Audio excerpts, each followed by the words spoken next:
I would like to show you another game that I played at the last tournament, and well, I think it's quite interesting. Again, it's quite instructive if you want to know again how to find advantage in the London system, but also it might be interesting if you're looking for some defensive formation with black against it, because well, I have to say my opponent was higher rated than me, and he played quite solidly, but he achieved a losing position out of that, but he managed to somehow survive it. Well, you'll see it later, I don't want to spoil it, so without further ado, let's see the game. Okay, I played d4 as usually, and my opponent played d5, which is the most common move surely, and what I usually do is bishop f4. It is known as the London system. I explained it in my previous videos, so again, the main assumption is that you develop this bishop outside of the pawn chain so that it's not blocked, and it's quite active along this diagonal. My opponent developed a knight to f6, I played e3, e6, knight d2. You usually want to delay the development of the knight to f3 because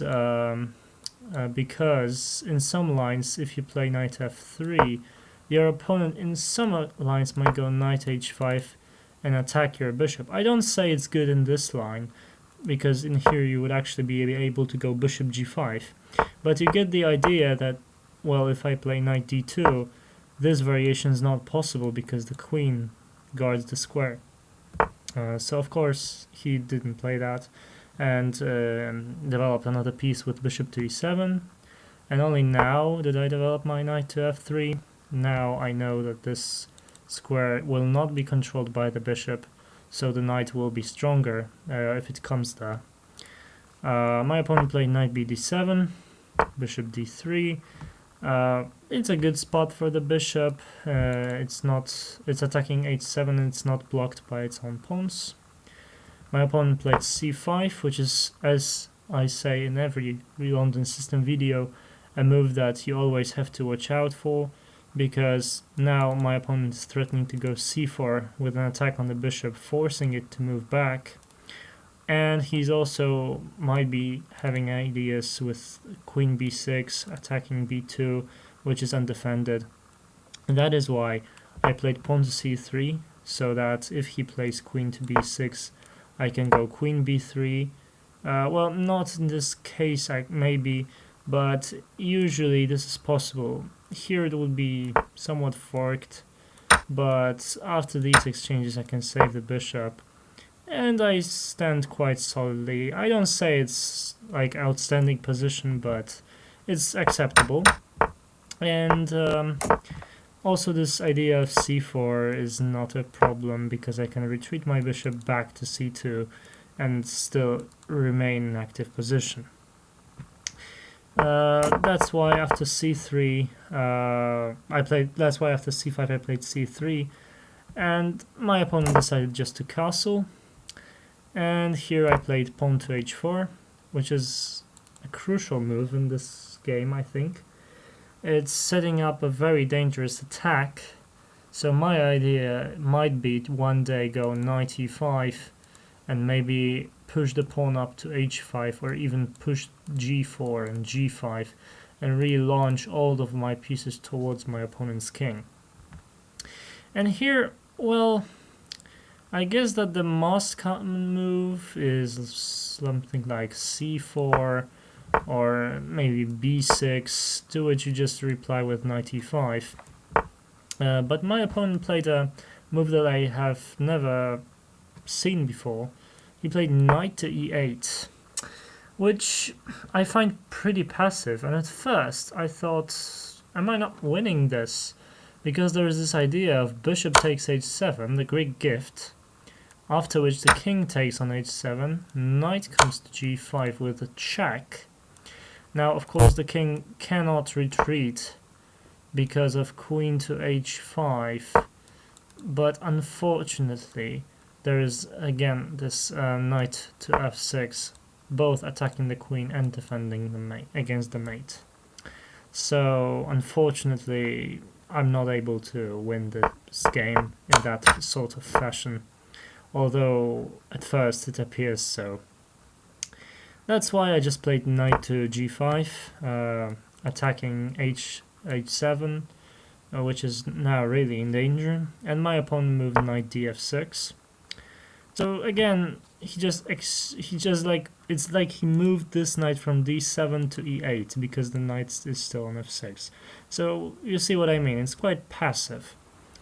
Now I played, I think, a good move, knight to f3, which was, well, my opponent thought of it as a mistake and played pawn to h6, attacking the knight, thinking, oh, excuse me, thinking that I have to move this knight back to h3, which would actually be quite terrible. I mean, what kind of knights are these?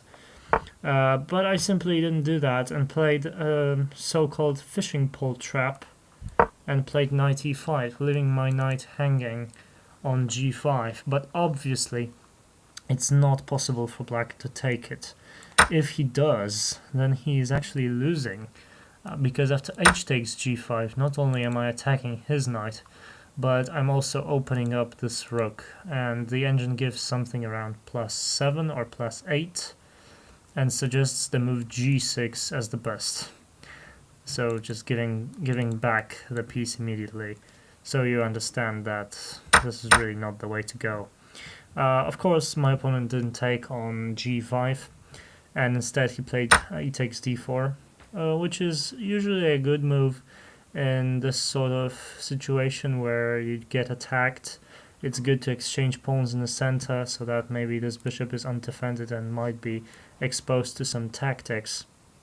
I recaptured with a pawn on from e3, and my opponent put his knight on d6. So now both of his knights are aiming at this d4 square, and that's why I played the move queen to f3. Now this queen might be joining the attack via g3 square and maybe lining up with a king, but also it defends the e4 square.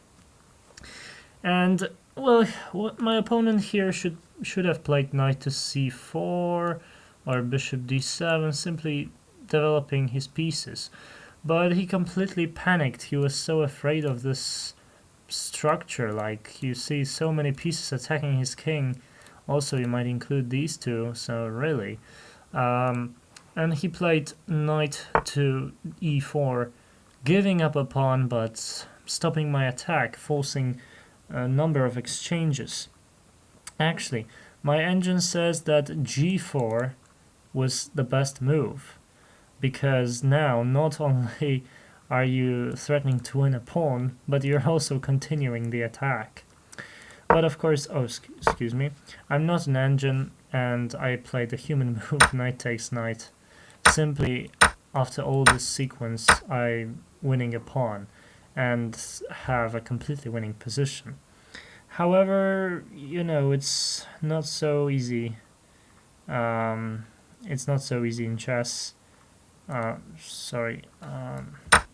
It's not so easy in chess to win a winning position, as this game shows.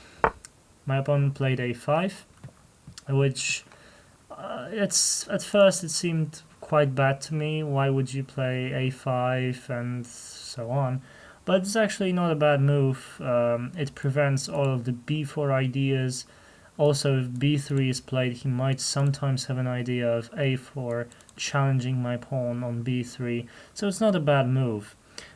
Some of the viewers may wonder why didn't he take the pawn on h5, but again, that would be completely losing to bishop h6. Now I'm winning the pawn back, and you see that I have a tactical solution and I actually win this game. This A engine probably shows something around +6 or +5. Okay, so after a5 I played h4, just to, you know, fix his structure and and not be afraid of this threat on h4 in the future. Now he played bishop d6, simply maybe preparing to exchange some pieces. This knight is really awesome. I didn't really, pay attention to this. Played rook to d1, lined up my rook against his queen. He exchanged pieces. I recaptured with a pawn, again fixing his pawn structure around the king. He moved his queen to b6 with a threat on the pawn. I played b3 in order to defend it, and he played queen to c7 with another attack. However, I think this move was not very good, because now I can bring my rook to h3. So not only am I defending the pawn, but I also might be preparing to play like rook g3 and line up my rook with his king, which might be crucial. Here my opponent played bishop d7, and I missed the winning blow here. The winning blow is bishop takes on h6, but it's very complicated. Of course, my opponent cannot take with a pawn because of the following sequence: rook to g3 check. If king h8, he has no other moves. Queen f4 threatening mate, so king h7, and then queen to f6 threatening mate. If rook to g8, then simply queen takes f7 check. Say king h8, queen f6 check, king h7, rook to g6, and you can imagine how's that going to end. If he takes, then obviously h takes g6 and checkmate. So that's not the way to go for him. But obviously he wouldn't take the bishop, he would play bishop c6, which is a better move. And here, well, it says that the best move is queen e3, and after that I'm just winning. But I didn't calculate that. I calculate only queen g4, which is also pretty good, but I didn't really want to lose this pawn on e5 with check. It seems unnatural, and I didn't want to play that. And, well, didn't want to risk so much. That is why, after bishop d7, I didn't play bishop captures on h6, and pushed g4 instead, which is still a very good move and allows my attack to continue. My opponent put his bishop on c6 so that it attacks my queen. I moved it back to e3 now. This threat is really serious again. Also, this g5 is very dangerous advance. Here my opponent played queen to e7. And right around here I thought, okay, I can push g5, and that was the best move. But I didn't play that because I was afraid that after takes here, takes here. This is all forcing actually. Check, king here, or rook here. This is actually a very good position, but I couldn't really see a good follow-up for me.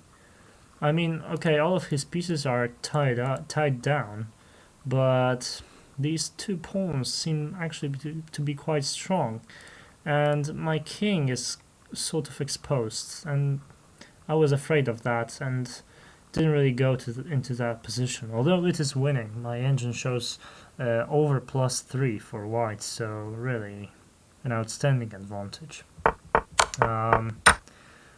But instead, I wanted to do something a little bit more fancy and played rook to g3, which actually is a bad move. I didn't expect it.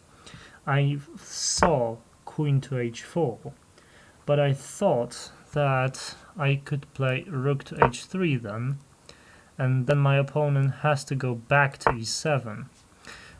Why did I think so? Well, I thought that if my opponent took on this g4 square, then I play rook g3, again attacking g7, queen takes h5, and then bishop takes on h6. And I thought to myself, well, that's crushing, right?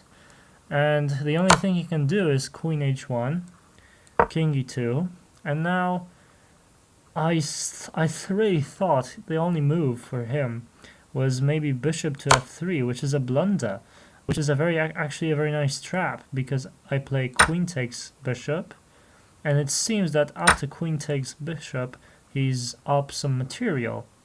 But actually he's not, because rook to h1 actually traps the queen. All of these major pieces and this pawn, I mean that pawn, and this king, they all protect all of the squares that this queen could possibly go to. And he would simply lose the queen. But I made an unforgivable error in my calculations, and I just didn't see that queen h5 actually forces me to go back. I have, oh excuse me, I don't really have any other options. Playing f3 is just suicidal, because after check, attacking the rook, I can only block with my queen and give up the bishop.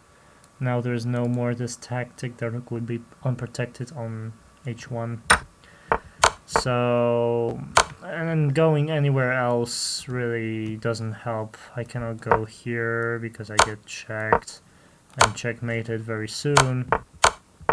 The same happens if after queen h5, I don't know, I go here. Again, this check is lethal.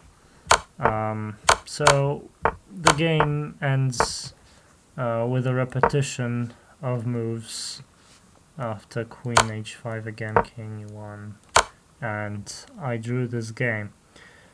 Well, I have to say I'm not very satisfied with that draw, although this opponent was very high rated than me, much more high rated than me, but still I think I played very well. Especially through the opening. After this h4, my opponent played very passive chess, and this fishing pole trap, again, very nice, I think. And after all these crucial moments in the game, where I'm up a pawn, it shows that it's not an easy position to win still. My opponent played very carefully, and I missed his drawing tactic, but still I think the game was very interesting. It had many tactical opportunities for both sides, so I hope it was also interesting to you.